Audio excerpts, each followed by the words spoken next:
Malawi has an overwhelming sub-large population of adolescents and youth, with 1 out of 3 between the age of 10 to 24 years. Malawi's current estimated population is 5.8 million, thus according to National Youth-Friendly Health Services strategy, whereas nationwide youth consultation report estimates at 17.2 million. Having grown exponentially from 13.1 million in 2008. Even the average number of children per woman, total fertility rate, continues to lower slowly from 5.6% according to Malawi Demographic Health Survey 2010 to 5.0% according to Malawi Indicator Cluster Survey and MDG Endline Survey 2014. The population is poised to continue growing owing to large generation of children and adolescents primed to mature and have children of their own.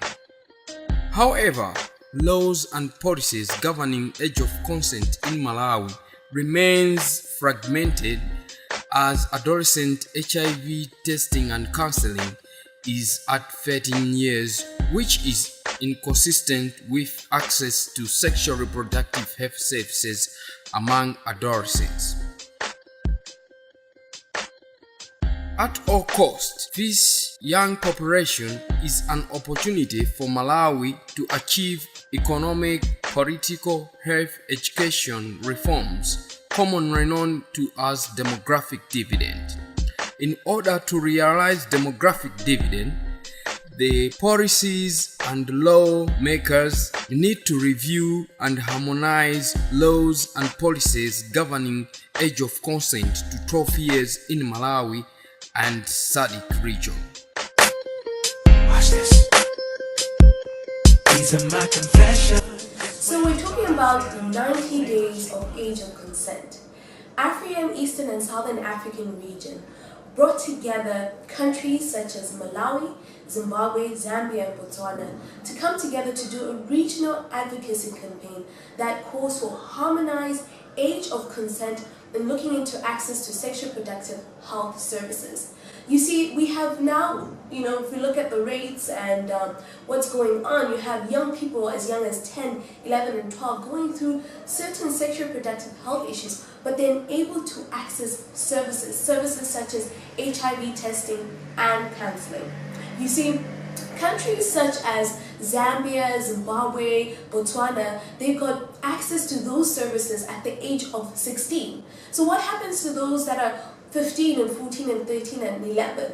This is why we have issues of high HIV prevalence rate, because they're not able to access such important services. So that is why we had come together to ensure that we need to push and ensure that young people are heard that they need these services as young as 11 and 12. South Africa is one of the best practice models that had put the age of consent at 12, and you can see improvement in health issues among adolescents and the youth themselves. So this is why this campaign is happening. At the end, what we're trying to achieve is that looking at the Eastern and Southern African commitment that happened, the ESA commitment, which talked about youth-friendly health services, as much as it looked at health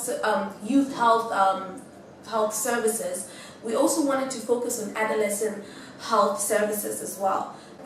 So now, let's talk about the ESA commitment. This is the Eastern and Southern African commitment that brought together ministers of health and education in Cape Town that committed to ensure access to youth-friendly health services as well as quality comprehensive sexuality education.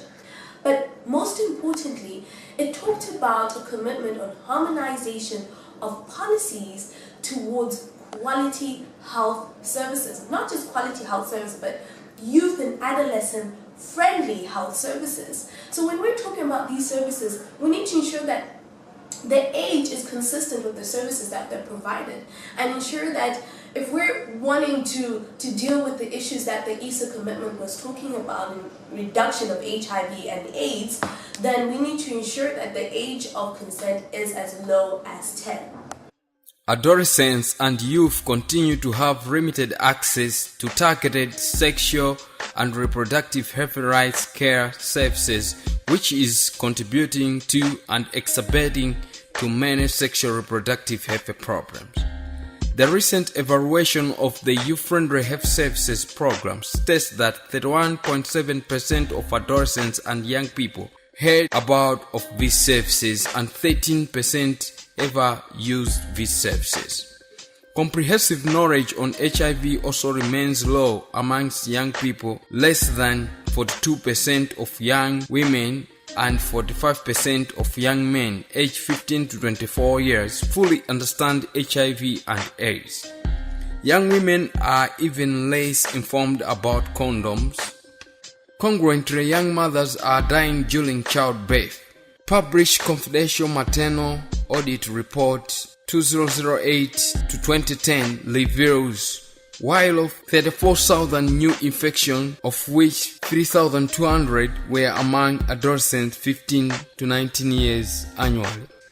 In view of this, African Youth and Adolescent Network on Population and Development, through its affiliates, namely Youth Act Alliance with funding from HIVOS under its Sexual Reproductive Health Rights Fund, in partnership with Southern Africa AIDS Trust, are implementing the Age of Consent project. The Age of Consent project aims at engaging and mobilizing young people to influence policy change governing the age of consent to lower to 12 years. Watch this. These are my confessions. Just when I thought I said all I could say. Hi, my name is Maureen Pili, and I'm a youth activist as well as a vice chairperson for Youth Act Alliance, and I'm also a member of Y Plus Malawi. And I'm in support of policies and laws harmonization of age of consent to go down to 12 years, for the reason that adolescents and young people are vulnerable and also sexually active. And in Malawi, 4% accounts for HIV new infections, and 26% is for early pregnancies, and 81% accounts for unsafe abortions. Up to 52% accounts for early marriages in Malawi. You can see that the statistics and the trends are shocking, and I urge the policymakers, the registrators, that they may sit together and unite to review the policies and the laws in this country. As a youth activist, I'm not just sitting down and watch. I'm playing my role in peer education in schools and within youth clubs around my community. And at Family Planning Association of Malawi, we have youth-friendly services whereby we have an open door and our young people in the community come to access services freely and with an open mind, because we implement a youth-friendly service provision as compared to other healthy institutions whereby many young people complain on the challenges to access youth-friendly services. So we think that it's a major problem to our country whereby government have facilities are having a documentation of implementing youth-friendly services, but they cannot deliver them to young people. So we really think it's a threat to many young people, because I still feel that young people has a light, and the sexual light has to be given to young people, because anything for us without us, it's not for us. Watch this. These are my confessions. Ntchito yanga ndi kuweza magazi komanso kupereka uphungu. Kuweza magazi ndicho linga yoti tidziwe ngati munthu ali ndi kachirombo ka HIV kapena ayi. Kunoko masiku ano tikati age of consent imayambira pa zaka 13 kumapita kusogolo. Munthu amene ali ndi zaka 13 ndithu timatha kumufunsa ngakhale wabwera ndi makolo kuti ngati akufuna kuyezesa yekha akhoza kuyezesa kuti mwina ka wabwera ndi mayi ake ka wabwera ndi mchimono wake ngati safuna kuti mchimono wake akhale nawo mu chipinda choyezera magazi timatha ndithu kumuvomera kuchokera pa zaka 13. Ine panopa ndikugwirizana nazo kampeni imeneyi yakuti ana oyambira zaka 12 akuyenera kumakayezesa magazi kana atapita ndi makolo kapena paokha chifukwa chiwerengero chimene. Watch this. These are my confessions. My name is Willie Kamanga. I'm a specialist teacher and I'm teaching at Chateau School in Bilongo Urban. I would like to give my sentiments on the lowering of age for the HIV counseling and sexual reproductive health to 12. This can be done by harmonizing the laws and policies so that the age should be starting at 12. From practice point of view, we are teaching life planning skills in which gender issues, sexual reproductive health issues, AIDS and HIV and AIDS, age appropriate, are the integral part of the teaching process. However, some parents and communities are blaming us, complaining that we are teaching sensitive issues of sex and sexuality. Yet, on the ground, we are having high school drop rates, especially these the teens, even high teen pregnancies, because these learners or these pupils are involved in unprotected sex at the early age. Recently, the UN Committee on Child Affairs has proposed that the age of the sexual reproductive health of the adolescent should go down to match with what is happening to our adolescents at present. For that information, I am also supporting that the age should be harmonized by the policies in Malawi so that it should go to 12. Lastly, there is a need to create linkages between health centers and schools. This will help the pupils to have health services easily.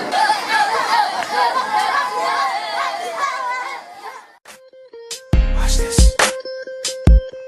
These are my confessions. So for example, such realizing the challenge that is there around age of consent, different ages of consents, and I took a study to see what are the disparities of age of consent to various services that young people might access. So we undertook a study in many countries in Africa, including the SADC region where we are operating. And the report is really confirming some of the worries that we have in terms of lack of clear direction for communicating to young people in terms of when they are going to access the services. So currently working together with the other government partners, we are also making sure that we are part and parcel of a campaign around age of consent. And in Malawi, we are acting like an administrator of the support to Africa to making sure that they are able to access the services and help them to manage the resources and convene themselves so that they discuss around this issue. Currently, we are committing to undertaking supporting communication development materials. For example, we want to help the posters to be out there. I'm just coming from Joburg. We have got some tablets that we are channeling to this institution so that they're able to utilize that. And I feel I also need to to connect this campaign to an initiative that we are planning to do, the Youth Hub. We feel Youth Hub will be an opportunity for young people to discuss various topics, including this particular topic, so that then we generate rich information directly coming from young people in terms of how we want to move around the age of consent and other issues around sexual and reproductive health and rights, including HIV. So I think we are setting the ground. The partnership that is there, we are already in the partnership with the AFRIAN at regional level, and we feel this is an opportunity for making sure that we bring on board a wider voice, a wider range of contribution from young people, so that this subject is rich in content, especially coming from the people that are concerned by the issues that we are discussing, including the age of consent issue.